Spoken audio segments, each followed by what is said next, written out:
সম্মানিত দিনী বোন, আপনাদের জন্য জরুরি দু একটি কথা। পবিত্রতা অর্জন যেভাবে বললাম সেভাবে করেন। ঋতুর ব্যাপারে আপনাকে একটা কথা বলে যাচ্ছি।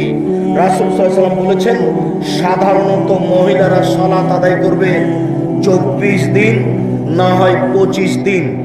যদি 24 দিন সালাত আদায় করে তাহলে ঋতু থাকলো কয়দিন? 6 দিন। আর যদি 25 দিন সালাত আদায় করে তাহলে ঋতু থাকলো কয়দিন? 5 দিন। সাধারণত এটাই হচ্ছে আপনাদের ঋতু অবস্থায় থাকার সময়।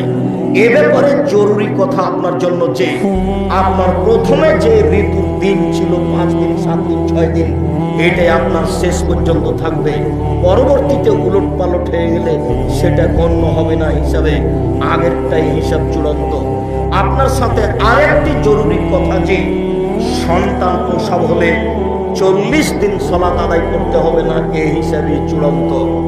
আগে ভালো হয়ে গেলে সালাত আদায় করতে হবে, এই মর্মে হাদিস জয়ীফ।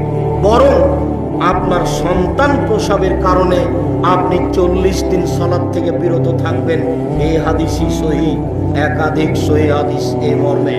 নগদ জান্নাত পাবে সেই যে 3টা কাজ করতে পারে।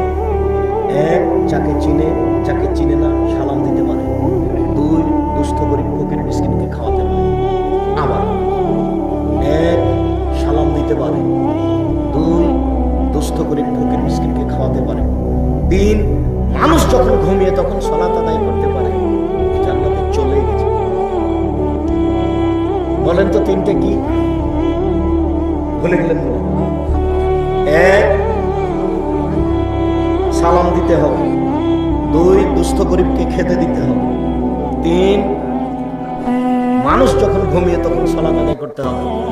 উপস্থিত দিনী মুসলিম ভাই বোন, বিশেষভাবে মুসলিম বোন, আমি আপনাদের বিনীত অনুরোধ করে জানাচ্ছি যে আপনার জন্য জান্নাতের অনেক সহজ পথ।